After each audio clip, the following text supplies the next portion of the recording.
გაზაფხულია, მაგრამ ცივა. უშენობით გული მტკივა.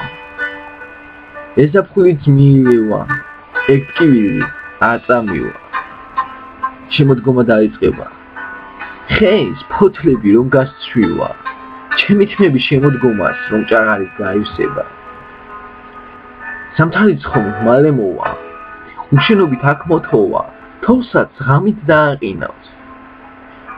არაფერი არ გამოვა. გაზაფხულის დაიწყება. ინდორველი იავარდით გაივსება, გაზაფხულის სურნელებას შენთან ყოფნა დასჩენდება. საფხულის რომ დაიწყება. ერთი წელი გაილევა, ისევ შენთან მოვა. მაპატი რა იქნება?